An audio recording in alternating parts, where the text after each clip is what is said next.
Bonjour et bienvenue, voici notre tour d'horizon économique, géopolitique, énergétique et Nvidia. Nous sommes le jeudi 22 février et pour comprendre comment tourne la planète finance, autour du titre Nvidia, c'est sur l'inforruptible et nulle part ailleurs et l'épisode du jour s'intitulera... voyons... Ah oui, Nvidia, what else? C'était le rendez-vous le plus attendu du mois de février. C'était le climax de cette saison des résultats trimestriels. Oui, Nvidia devait publier mercredi soir à 22h15 ses résultats. Et comme on s'y attendait, ils ont été supérieurs aux prévisions. On attendait grosso modo 21 milliards de chiffre d'affaires, il y en a eu un tout petit peu plus de 22,10. Et les guidance pour 2024 sont revus à la hausse avec un chiffre d'affaires de 24 milliards anticipés au premier trimestre. Et le bénéfice de l'année 2023 s'élève à 30 milliards, ce qui est tout à fait honorable. Sauf que depuis le 1er janvier, Nvidia prend plus de 51%, soit une hausse de 650 milliards de sa capitalisation.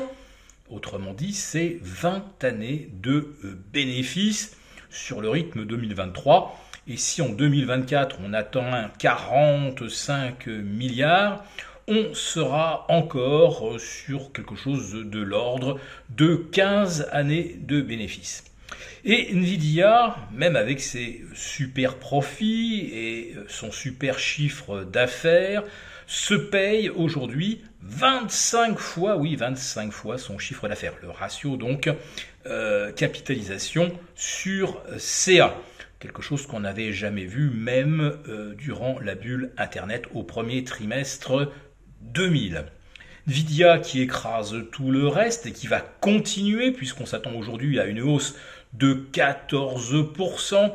On va coter autour de 770-775 $, ce qui, je vous épargne le calcul, va propulser la capi de Nvidia à plus de 1900 milliards de dollars. Ça y est, on est tout près maintenant de la capitalisation de la bourse de Paris.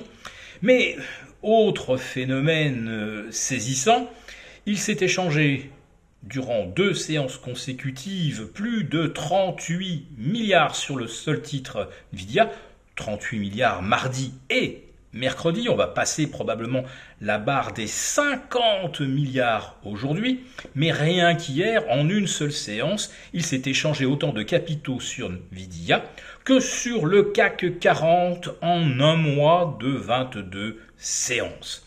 Voilà, c'est pour vous donner à peu près les échelles. Alors si vous rajoutez Tesla avec ses 20 ou 25 milliards quotidiens, le titre Meta qui avoisine maintenant les 10 milliards par jour, vous rajoutez également Apple et vous ajoutez Alphabet, eh bien vous êtes à plus de 100 milliards de dollars d'échanges quotidiens sur 150 milliards négociés sur le S&P dans son ensemble. Autrement dit, les 7 fantastiques, c'est tout simplement 70% des échanges quotidiens, dont un quart des échanges pour le seul titre Nvidia.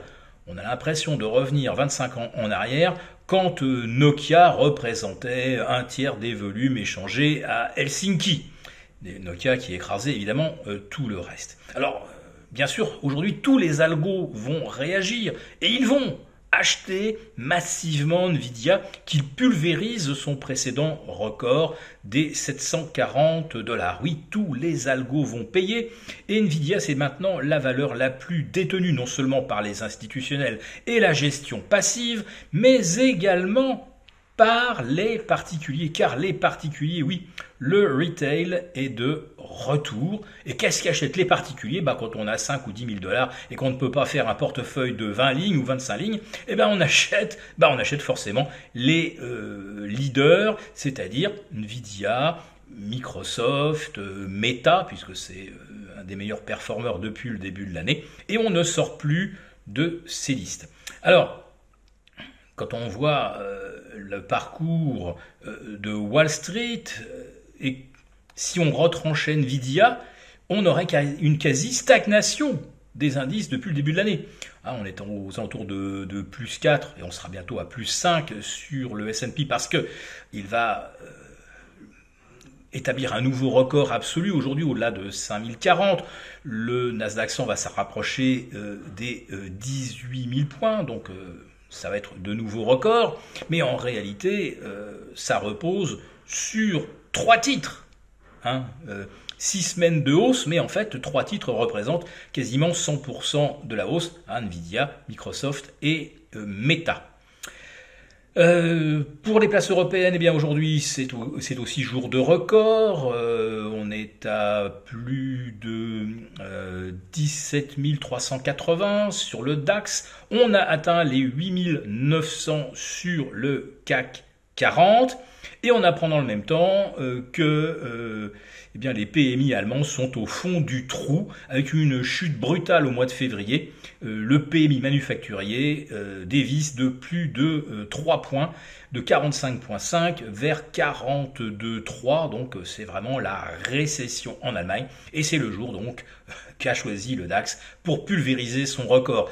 Même chose à Tokyo ce matin, avec pour la première fois de l'histoire, et pour la première fois depuis 34 ans, un indice Nikkei au-delà des 39 000 points, au-delà des 38 800 de fin 1989. Et là aussi au Japon, eh bien on est en récession, mais ce matin le Nikkei a naturellement été tiré par les valeurs électroniques et les semi-conducteurs. Vous voyez donc, je n'exagérais pas avec mon titre, Nvidia, what else? Pour vous remercier de votre fidélité, vous pouvez télécharger gratuitement, en suivant le lien ci-dessous, un guide complet sur l'achat d'or physique qui représente un investissement de choix en période économique incertaine et surtout d'inflation. N'oublions pas que depuis un an, l'or a gagné 12%. Merci et à bientôt. Merci beaucoup d'avoir regardé cette vidéo. N'hésitez pas à réagir dans les commentaires ou à liker et partager cette vidéo si le contenu vous a plu. Et pour ne rater aucune de nos prochaines émissions, vous pouvez vous abonner à notre chaîne et activer les notifications. Et pour plus de contenu, n'oubliez pas que le dernier rapport rédigé par nos experts est accessible en cliquant sur le lien de description. On se retrouve tout de suite dans les commentaires et je vous dis à très bientôt pour une prochaine vidéo.